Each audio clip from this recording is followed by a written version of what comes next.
Hello, everybody. My name is Chris Dudley. I am the founder of Advancement EDU. I am so glad that you all have joined us today. We are incredibly excited to talk to you about all things prospect development. And I'm incredibly proud to be joined by my two wonderful colleagues, McKenzie Diehm, who you will hear a lot more from later, and also Haley Harris, who has graciously agreed to run our technology and will be off camera today. A little bit about Haley. Um, Haley and I worked together for several years at High Point University, and then Haley left our university to go on to bigger and better things at the University of Chapel Hill, where she ran the annual giving program and was the director of annual giving there. It has been an incredible blessing for me to reunite with both Haley and McKenzie, both former colleagues at High Point University, in our work at Advancement EDU. So listen, this subject is going to be applicable for private universities, for public universities, for independent schools. This is going to be applicable regardless of the size of your staff and regardless of your position, whether you're in annual giving or major gifts, whether you're a head of school or a college president or a chief development officer, spending a lot of your time in major gifts, I think this is going to be a really important topic. We want to help you today think about focusing on your major gift work with all of the demands on your time. How do you prioritize your prospects? And how do you spend the majority of your time on the relationships that that make the biggest difference and the biggest impact for your school? So a couple of things about the format of our webinar today. We've gotten some great questions in advance from you all. We've also put some questions together based on our work at Advancement EDU and the things that we hear from our clients all the time. So we've tried to put together a collection of questions. Hopefully these questions, and most importantly, McKenzie's answers, will be incredibly impactful to you. At the end of the webinar, we're going to share our email addresses, a QR code for you to be able to sign up for our newsletter. And just know we encourage you to follow up with any additional questions that you may have, any clarifications that you may need. And our webinar, we plan to end it promptly at noon, so you can head out and get a little lunch. But over the next hour, we hope and pray that the content that we share with you today is going to be incredibly valuable. Just a couple of things about my background and Advancement EDU before we get started, and I turn it over to McKenzie to talk more about the webinar. As I mentioned, McKenzie and Haley and I all had really the incredible blessing and privilege to work at High Point University during a time of really amazing transformation. I started there in 1999. In 2005, Dr. Nito Cabane became the president. He is still there leading and growing that school in amazing ways. I served for 10 years as the senior vice president in charge of operations. And then I served for another 8 years as the senior vice president in charge of fundraising in the Office of Institutional Advancement. So this topic is incredibly important to me because I was so busy and I needed to prioritize and focus on the relationships that mattered the most. And the idea of prospect development was incredibly important. Now, the work that we do at Advancement EDU started in 2023, so we're about 3 years old now. And McKenzie and Haley and I get to work with great clients, both colleges and independent schools. We do everything from development assessments to feasibility studies to annual giving plans to portfolio management, prospect research work. And it's just a real pleasure to get to do the work that we do and work with the great clients that we need to work with. So with all of that being said, let me bring this thing in for a landing and get to the main event. McKenzie and I, again, worked together at High Point University. She went on to bigger and better things at the University of South Florida. And I am just incredibly blessed that she has joined the Advancement EDU team. McKenzie, I will turn it over to you to introduce yourself a little bit more and also to introduce our webinar today. All right, Chris, thank you so much for that lovely welcome. And I just want to thank everyone for being here today. As Chris said, my name is McKenzie Diehm, and I am the Managing Director of Prospect Development and Data Analytics at Advancement EDU. I have 10 years of experience, time flies, in prospect development, in higher ed and healthcare education institutions. My experience, as Chris said, has been at High Point University and the University of South Florida. At High Point, I was the only prospect development person on staff. That school at the time was roughly 6,000 students. When I transitioned to the University of South Florida, Chris, I became one of 10 prospect development specialists, and the school had 60,000 students. So I've been into vastly different environments, which I'm grateful for the experience of both of those schools. And if you were to, Chris, combine the revenue that those schools generated over the course of my time with them, we're looking at over $1 billion in philanthropic investments. So before Chris dives into our first question, I'd like to take some time to frame our time together. Haley, can I ask you to please share the agenda? Thank you, ma'am. Okay, well, first of all, again, I just want to thank you all so much for your time today. When people find out I work in education, they ask if I get the summers off. I don't. I imagine a lot of us do not. It is, in fact, often our busiest time of the year. So your time is valuable. Thank you for sharing it with us this morning.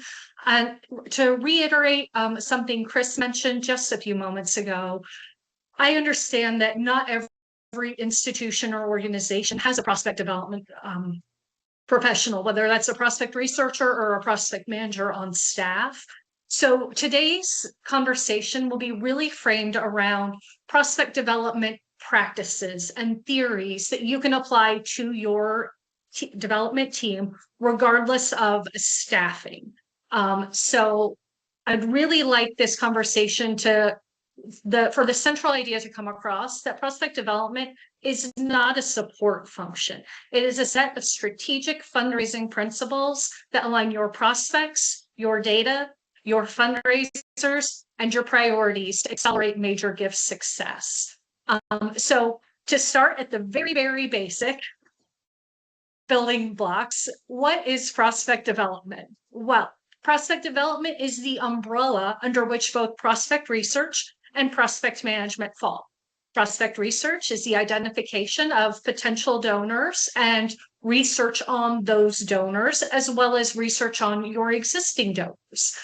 Prospect management is a little bit different in that it oversees the moving of those prospects through the moves management process. So those are the stages, right? Identification, qualification, cultivation.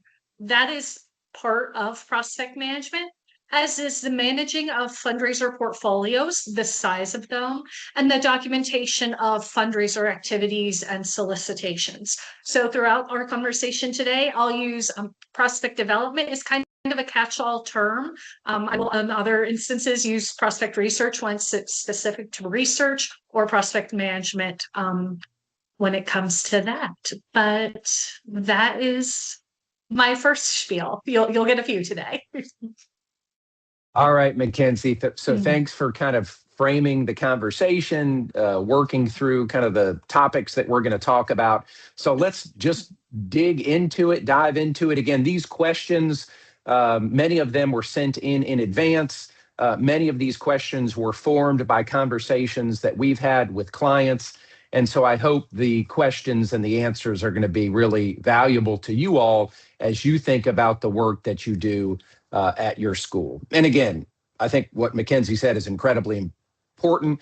We want to be really practical here with the information that we give you. And regardless of the kind of school that you're working at and the size of your staff, we feel like these concepts can apply. So McKenzie, just to sort of start at a baseline here, you talk about in the title of our webinar about the alignment being so important. So why is major gift fundraising and prospect development in alignment so important to overall fundraising success for a school? Chris, yeah, thank you. So according to a poll that Bloomberg did, Bloomerang, not Bloomberg. Yeah. Bloomerang did, which is the nonprofit CRM and fundraising platform company. It's not Michael Bloomberg. 53% of nonprofits say that major gifts are vital to their mission and survival. But 59% of those same organizations polled say they don't have a major gift strategy. And when we talk about major gift strategy, that's really a tailored relationship-driven approach to the moves management process to solicit your major gift prospects. But the fact that, Chris, 53% of organizations say these gifts are vital to their lifeline, but 59 don't have any plan in place to get those gifts is not really, I don't want to highlight that that's a disconnect, although that's true. It's a great opportunity. It's a really wonderful opportunity for prospect development principals to come in and help with that. Great fundraising doesn't happen by accident. We all dream of major gifts, right? Dreams are just dreams until we make them a goal with a deadline, right? And our goals become plans when we break that down into steps. And unless you are one of the very lucky recipients of a McKenzie Scott gift, major gifts rarely just happen, right? So successful organizations I've seen really consistently do three things. They identify the right prospects, they prioritize the right opportunities, and they actively move their prospects through the moves management process. And to accomplish this, leadership plays a huge role, Chris. Leadership really needs to work to set the institutional priorities, establish the expectations around them, and create a culture of accountability. And when those three things have been implemented and are practiced, the development teams then need to work together to identify prospects around those institutional priorities and work to qualify their best prospects. I love that. So talk again a little bit more about the alignment idea and what does that actually look like in practice? So Chris, there are three main focuses, at least that I see, that can make alignment happen. The first I alluded to, establishing institutional priorities. These really need to be clearly communicated.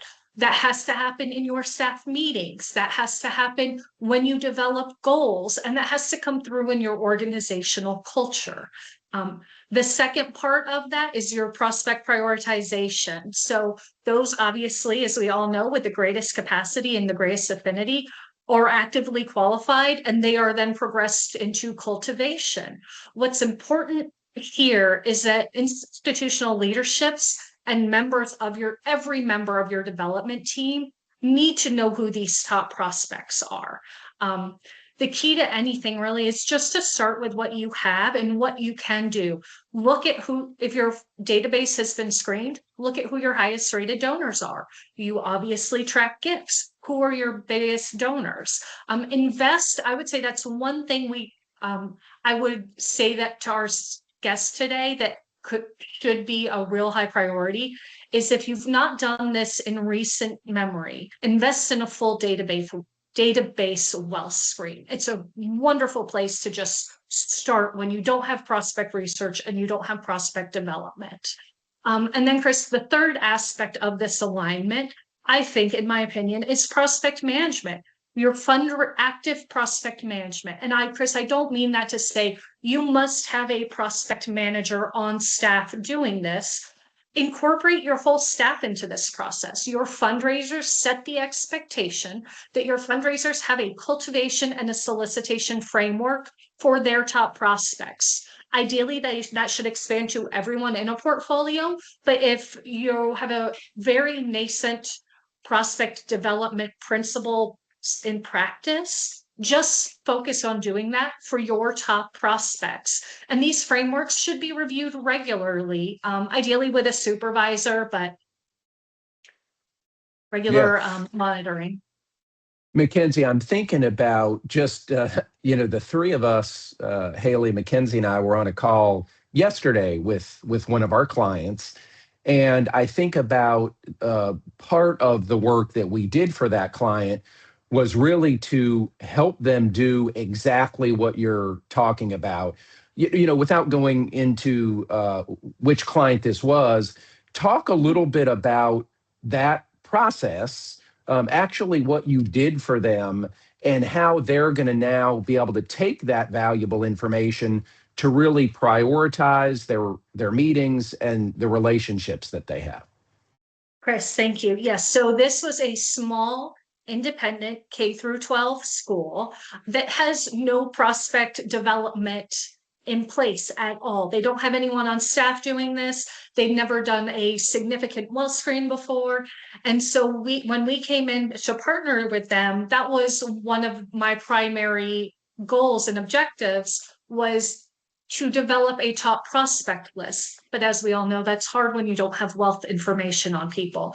So we created, in conjunction with the leadership of this client, we created a query that would pull in a substantial chunk of their or their school population, to surface the best prospects. This screening was about 8,000. We screened roughly 8,000 individuals. And Chris, through that, we identified $353 million in potential, in gift capacity, I should say. Our clients had no idea they had this kind of wealth available to them. And so from this list of 8,000, I work to develop what we refer to as like a top prospect list, and it's roughly 100 individuals. And this list, Chris, was exclusively based on capacity and giving. So we pulled in people who had screened automatically, they were qualified. The way the screening results fell, it made sense that people who screened at $1 million or more were included on this. And then we also took this school's best donors to date. And interestingly, Chris, there was no overlap between the two. And I think that was really eye-opening for our clients, because their wealthiest donors were not giving. Many of them were not giving at all. But many of them were also giving at like a very annual giving level. And so I think we got our clients really excited to say, hey, you have a prospect who's rated at $3.5 million, but they're not giving, they're not engaged, and they're a current family at your school. So that was the approach we took with this particular client. Yeah. And you also identified a great family that also highly screened on the wealth capacity, and also incredibly philanthropic in the community, yet not supportive of the school. So again, this data is going to help this particular client prioritize their time and focus their time on the relationships that matter the most. I'm thinking of a college client that we're working with now on a feasibility study, and we have, we do a lot of feasibility study work too, and it's amazing. That's how the feasibility work begins, is just thinking in terms of, who do you want to talk to? Well, you want to talk to the folks that love your institution and have the greatest ability to help. And so we've helped that client as well determine who are the right individuals for them to have participate in the feasibility study. McKenzie, let's move along a little bit. Again, getting really kind of granular and practical here. We've used this term alignment. Give us some actual steps that need to happen to make alignment happen in our guests' offices. Yeah, of course, Chris, thank you. So I would say, to start with, I'm going to in several of these questions, I have, right, several different examples or ideas to share. I do not want any of this to intimidate or overwhelm or maybe even discourage our guests today if they aren't practicing any of these. I would just encourage them to say, keep in mind that you don't have to do it all and you don't have to do it all at once. Pick one or two principles that you hear today that you think may be applicable to your office. It's like an easy win for you. So with that lead in, I would say regular portfolio reviews. Are your fundraisers talking to their prospects regularly? Are these prospects in their portfolios responsive to outreaches? Does your fundraiser have 150 people in their portfolio? These reviews, Chris, and again, to like make this easier for people who don't have a devoted prospect development staff, this doesn't have to become like a big thing. Your fundraisers can do this once a month on their own and spend 30 minutes doing it. You can do it with your fundraisers in quarterly performance reviews.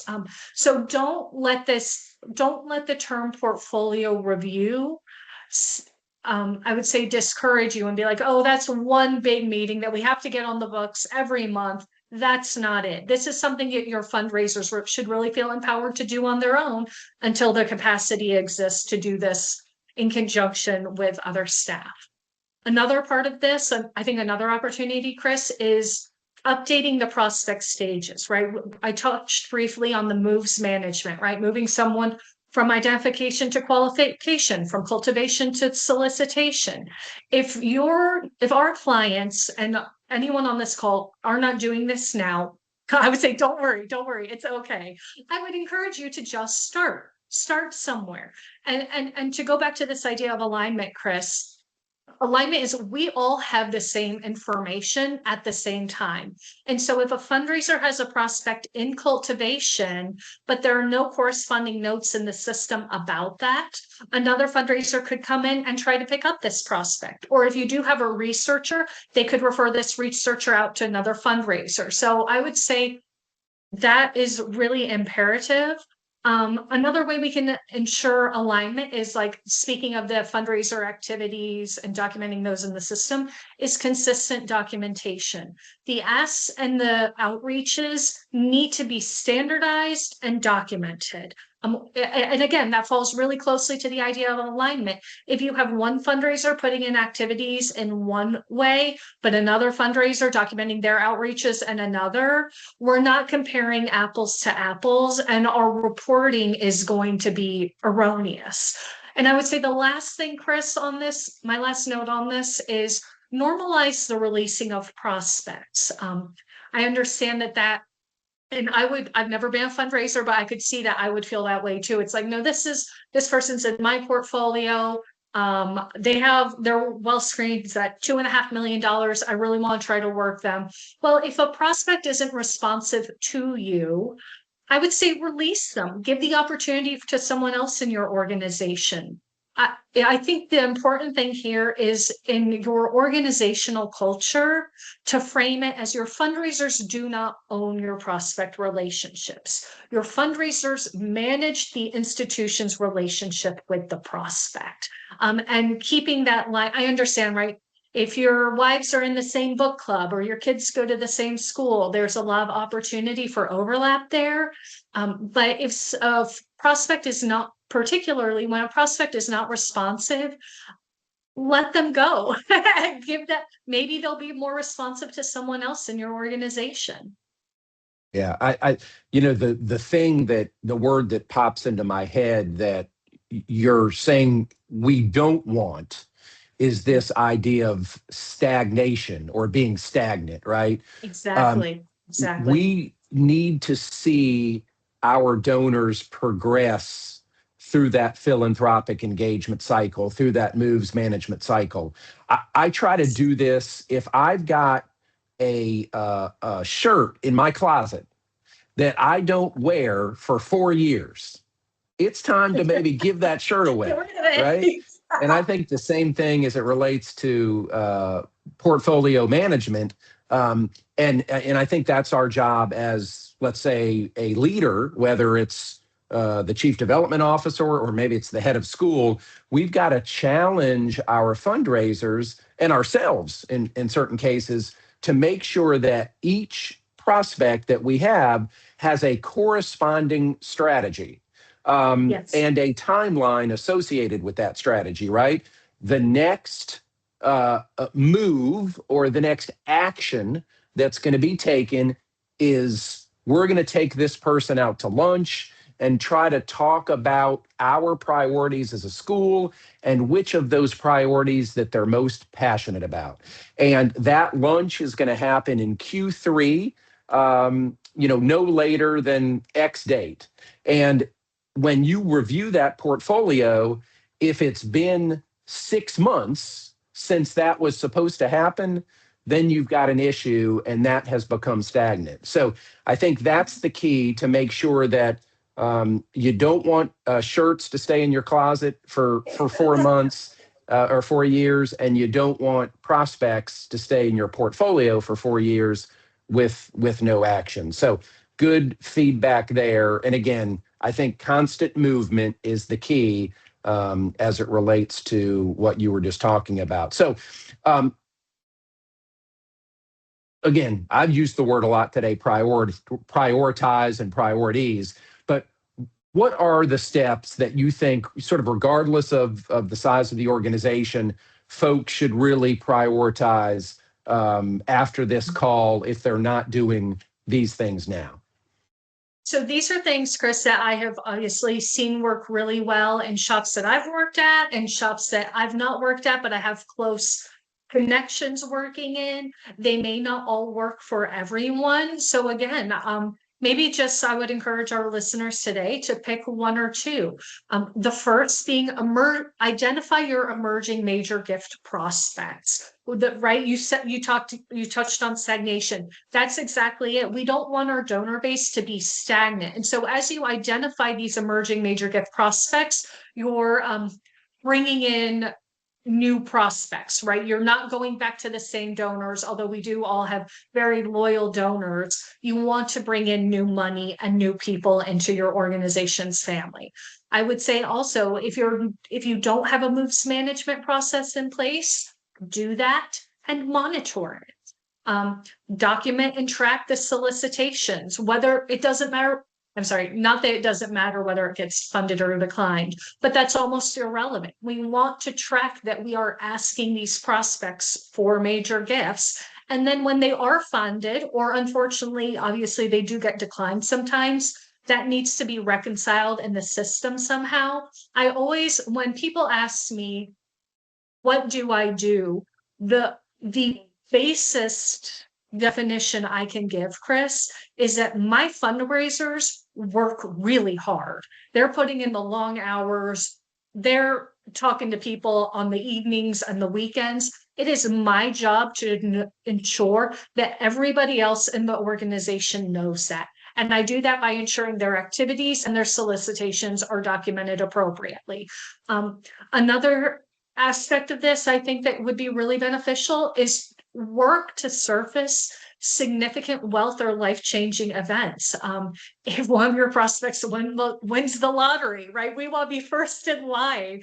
Unfortunately, there are life circumstances that could make a major gift hard. We also want to be aware of those and respectful of the fact that it's not the time to pursue a relationship with someone. And I guess kind of falling into that same vein is support your fundraising strategy with data and insights. I'm trying to think, these are five, okay, I just listed out 5 steps.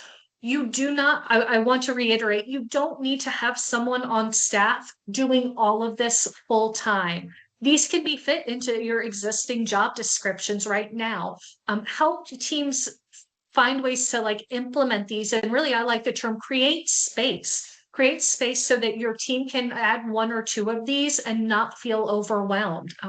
I like the idea of, if you're a smaller shop, set the expectation that from 8 to 9 the first Thursday of the month, you're going to cater in Starbucks coffee and pastries, and everyone's going to be in a conference room working on their assigned function within prospect development. For example, Chris, your best prospect researcher, if you don't have one, is your gift processor. And the reason for that is they are the ones literally seeing every gift come in. So think about how aspects of prospect development can be divvied up amongst your staff as they currently are. Yeah, I love the strategic thinking and creativity around kind of bringing new prospects to light, meaning, really having some conversations with your team about, yeah, what are some things that would lead us to believe that this person is a good prospect for a major gift or a planned gift? Let's pull a report of loyal donors at a certain level. Let's look at the kinds of projects historically they've supported. Let's see if they've given, $1,000 every year for 10 years, but nobody's ever had a meeting with them. I know this was something that I was guilty of a little bit. I think our team at High Point, and I see it everywhere else, every school has these folks that are at everything, right? Yes. They always come to the potluck supper. They always come to the basketball game. They always come to homecoming. And sometimes you kind of characterize them as, oh, Sally and Bob, they show up all the time, really great people, alums. Um, they're $1,000 donors, right? But then you look at their record and you've seen they've done it forever. And then you recognize nobody's ever really sat down and talked to them. And so I love the creative thinking about let's use the database, to pull these lists to bring new prospects to light, and that emphasizes, McKenzie, the point that you were making about documentation. There is nothing worse than starting over every time somebody new comes into your organization, right? You have a new major gift fundraiser coming in, somebody's in their portfolio, there's no documentation, and so they're starting from scratch. So that emphasis on documentation is so important, and I certainly learned to get better at that throughout my career as a major gift fundraiser. And then the other thing I would just comment on to some of the stuff that you were saying is this idea of, focusing on activities, right? We can get so caught up in the big end of the year goal, but you have to break that goal down into every single coffee, into every single meaningful interaction, into every solicitation, so breaking those things down into activities are important. And talk a little bit about that, just, how focusing on the process is such an important thing.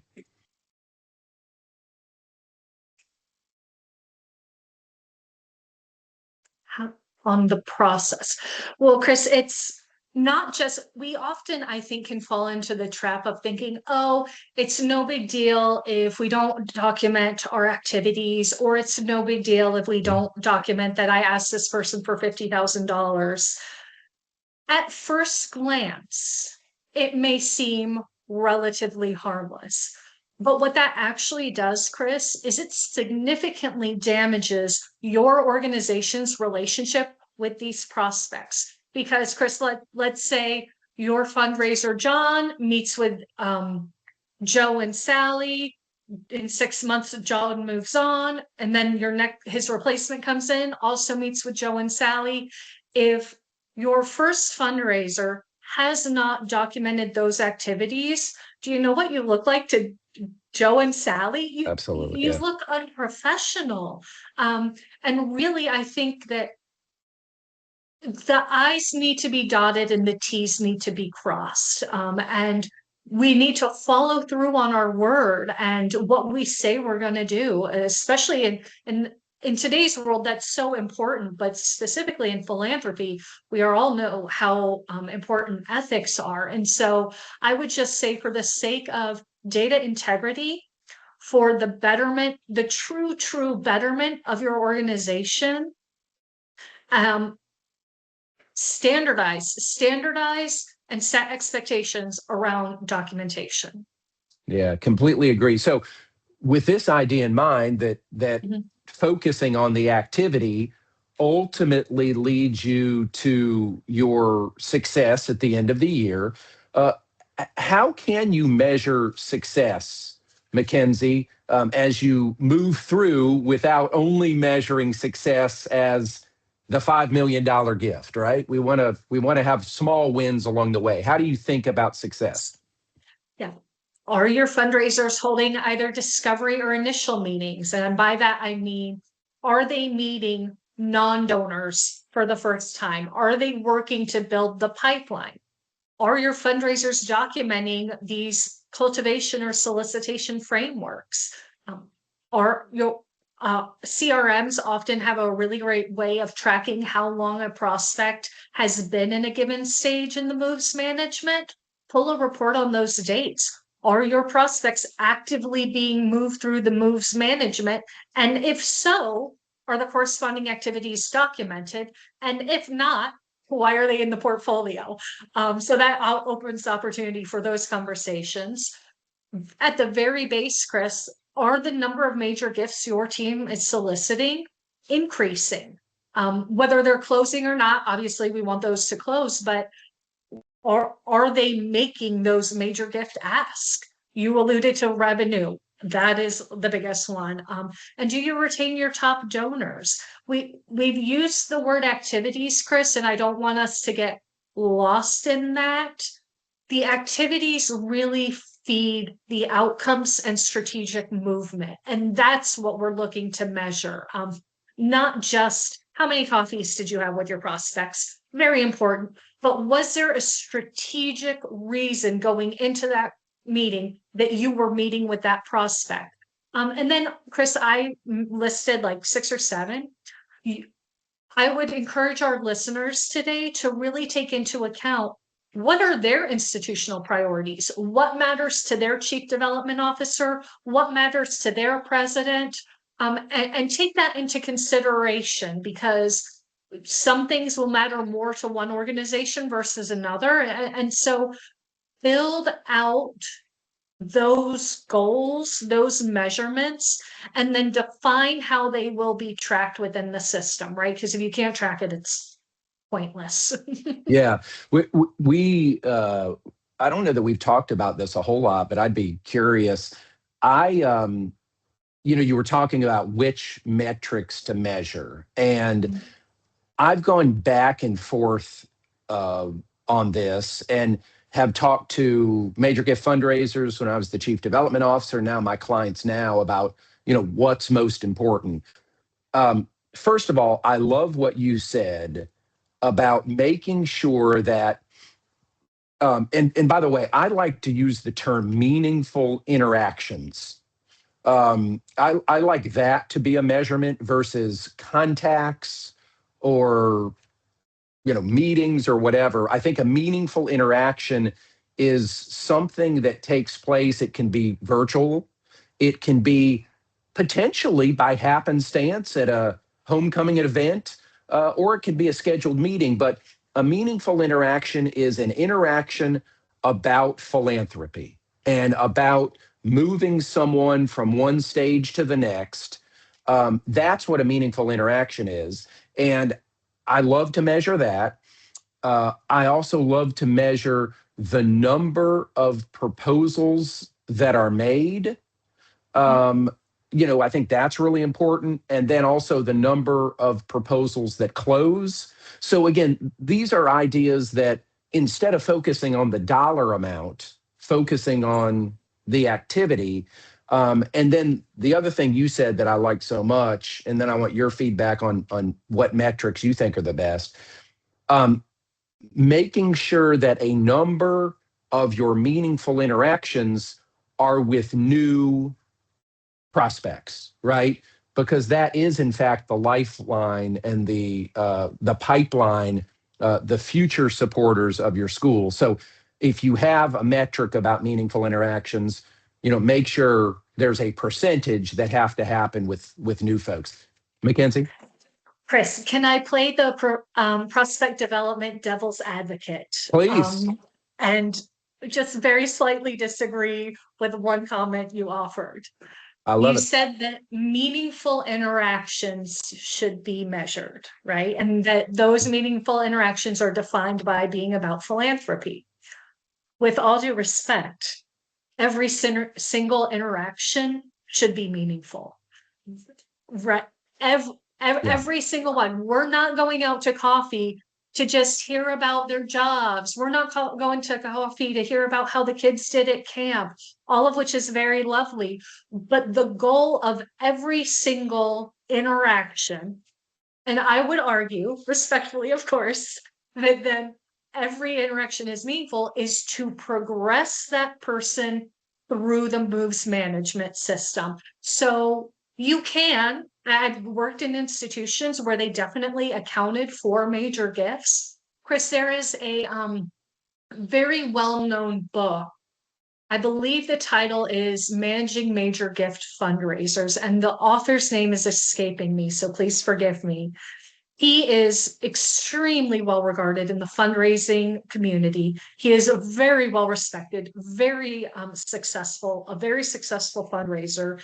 And his guiding principle is that the only metrics he measures for his fundraisers are meetings and money, because money follows meetings. And so it can work in a variety of ways. But I would caution anyone on our call today from trying to come up with like 5 or 6 or 7 metrics, right? Because especially if you don't have those already built into place and they're going to be new for your fundraisers, hey, that's a lot. That would require like a very large change management process, which like I am in support of. But the purpose of our call today is to break this down into really manageable steps that can be introduced 1 or 2 at a time. And so I would say, I would really, Chris, reiterate for our listeners, pick the metrics that matter to you. Funds raised, obviously, done. I am a huge proponent, like you said, of those initial meeting appointments, because you have got to constantly be bringing new people in. So those meetings, all meetings in general, new meetings. And yeah, Chris, major gift asks, right? That's why we pay the salaries and benefits for our major gift fundraisers. It is to make major gift asks. So I think those cover the most broadest, most important. Yeah, I love it. I love what you said. And I think actually we are agreeing rather than disagreeing, because the thing that I'm responding to that drove me a little bit crazy is the idea of defining a contact, right? So many of my major gift officers would have hundreds of contacts. And so what does that mean? So that's why I tried to define or measure what I call a meaningful interaction, which is exactly what you're saying. It is through the process of the moves management cycle. So completely agree with that. All right, so let's keep trucking along. Maybe this goes without saying, but this is not easy to do, right? This is not easy to do. It sounds good in principle. What are some of the common challenges that get in the way of folks implementing some of the recommendations that you've talked about, and how maybe could you overcome those things? So first off, the first one I alluded to a little bit earlier is time, right? We're all in nonprofits. We're all overworked. There are never enough hours in the day, right? And I really want to be respectful of that and not tell everyone here today to say, oh, here are 6 more things for your staff to do. Decide which prospect development principles that we talked about today, or that you are familiar with or already practice, are the most important in terms of achieving your institutional goals, and start by applying those and divide those up amongst your staff members. Like I said, the gift processor, a great prospect researcher. Your database manager, Chris, is going to be a wonderful person to monitor data quality because they know what fields are feeding their reports. And so they know if a fundraiser isn't marking it their first meeting with a prospect, that's not going to get caught in the report. I would say specifically also a lack of definition around moves management, but also prospect development as a whole, right? This goes back to our idea of alignment. We want to standardize the definitions and vocabulary around these principles. We want to communicate those definitions, and we want to build in quality control text to ensure that everyone's adhering to those. And that kind of leads to my next one is data quality. If your database is not up to date, not maintained on a regular basis, I would say don't panic.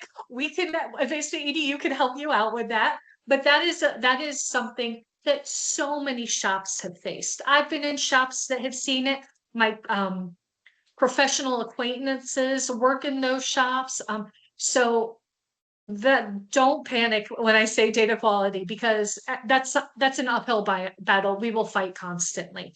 And that in that I would include the fundraiser activities, making sure those are documented appropriately, track newly identified prospects. This again goes back to the idea of standardization.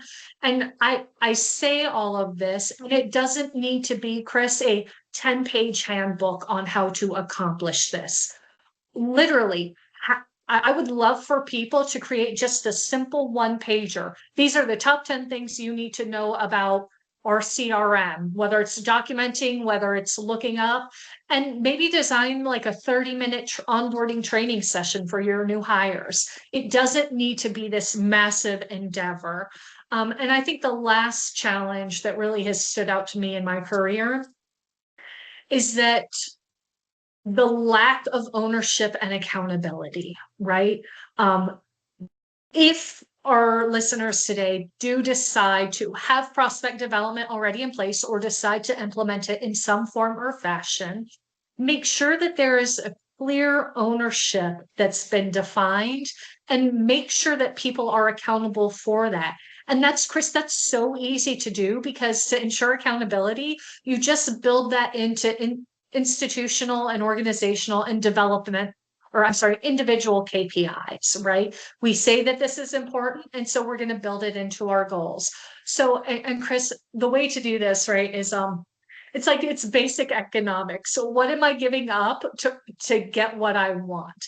I would encourage everyone to consider their workflows as they exist now. Consider the initiatives that really take the greatest amount of time, money, and effort, and having a low ROI. What are you willing to give up to try some of these, right? And so that's how I would address the largest challenges that I've seen in my career. Yeah, absolutely. Your last point resonates with me. I encourage everybody, we all want more resources. We all want our budgets to be bigger. We all want more staff. And I think regardless of what it is, what I always try to encourage people to do is before you ask for more resources, money or people, evaluate what you're currently doing now, how you're currently spending your resources, what your team is currently doing. Are there activities that you're spending money on or processes that you're allocating time or money that are not producing value? And can you replace that with something that is producing value? And I think you and I today are saying that this is something that absolutely produces value. This is a question that we get all the time, and I think this will be one of the last questions that we get into today. Kind of a two-parter. Talk a little bit about portfolio size. I know that's just like when fundraisers get together for dinner, that's like, hey, my name's Chris. What size is your portfolio? Right? We ask that all the time. What is the right size of a good portfolio? And then how do you determine who goes into that portfolio or who leaves the portfolio? Yeah. Chris, so To answer what is a good portfolio size, that really, Chris, that depends on role. If you are the vice president, if you are the chief development officer, no more than 40. You're managing an entire team, 40 max. If you are a major gift officer, if you are a director of development from associate to senior, I would say no more than 50 to 60. If you have 60 prospects in your portfolio and you meet with them, every one of them twice a year, that's 120 meetings, right? Beyond the 60, that becomes really cumbersome. And honestly, at least in the institutions I work at, I'm not sure if Haley Gray, who is our managing director of annual giving on this call, would agree, but in the institutions I've been in, we don't see annual giving portfolios anymore. We definitely have annual giving initiatives and staff, but we don't assign portfolios. And again, because ideally, hopefully, you have so many annual gift prospects that would just be unmanageable. So that's where I fall on the portfolio size side of things. And then how do we determine, right? At the very foundational level, Chris, it's who is qualified and who has the affinity to make a major gift. However, your institution defines a major gift, that should be it. Even if you do have major gift fundraisers closing gifts at the annual level, that's fine. Those prospects, though, do not need to be in a portfolio. The portfolio exists exclusively to move donors through the moves management process, and that is exclusive to major gifts, because generally speaking, excuse me, you don't need to put in that kind of level of effort and work on an annual giving side. Not that your team there doesn't work just as hard, but for the It's sake of different, major different gifts, activities, it different is. activities. It's Yeah. very different. And then I would say I know some organizations, Chris, have a policy against adding an identified prospect who hasn't been qualified to a portfolio. I would say, really, how well do you track qualification meetings and the moves management process? If you're very diligent with that, if you are advanced in those areas, I would say go ahead and add the research identified prospects. Otherwise, have a different way of tracking them, because you don't need, if you have, 10 prospects whose names you found just through research or for connections, that adds 10 more to your portfolio. And when your portfolio is 60, that would be a lot. So that Great, would be great, where I stand there. great. Well, McKenzie, we're wrapping up the webinar. So quickly summarize the most important points, and then we will do a bit of business here at the end, and then wish everybody a great day. That sounds great. Haley, could I please ask you to put up our key takeaway slide? Thank you so much. Okay, so I hope that this message has come across today, but prospect development really is just the connective tissue between your institutional strategy and donor engagement. When your leadership, when your fundraisers, and if you have prospect development principles in place operate really just cohesively, your organization will have a stronger donor pipeline. Your fundraiser portfolios will be more effective and efficient, and ultimately you're going to generate more transformational gifts. Like I said at the start of this, major gifts rarely just happen. They really do rely on those actively managed portfolios and prospect strategies. Several of the topics we discussed today, Chris, are applicable at scale. You can do this with no devoted prospect development staff. You can do this with a fully devoted prospect development staff. And I would say really also what's important is like this idea of alignment. I don't want to beat a dead horse, but everyone in your development office needs to ensure that their efforts are aligned as it relates to institutional priorities. Your development vocabulary has got to be standardized, published, and enforced, and then established your expectations around processes and policies. For example, documenting activities and solicitations. Great, great. Haley, go ahead and put up our thank you slide and we'll wrap this up because we're almost at the top of the hour. I just wanted to say, Haley, thank you for being Yes, our thank ace you. of technology, in addition to the incredible work you do with our clients around annual giving. McKenzie, I learned a lot today from you and how um, we can continue to help our clients with these ideas and these concepts. Because, again, resources are short, money is short, time is short, and we really need to prioritize the most important conversations that we're having. So, McKenzie, thank you for the incredible content. And also, I just Yes, want to thank you. thank yeah, I want to thank the folks that joined us today. If you have any questions, would like any additional follow up, please feel free to send me or McKenzie an email. Haley can be reached at haley@advancementedu.com. And then also, you see that little QR code in the lower right hand corner of the screen. That is our newsletter. We send that out once or twice a month.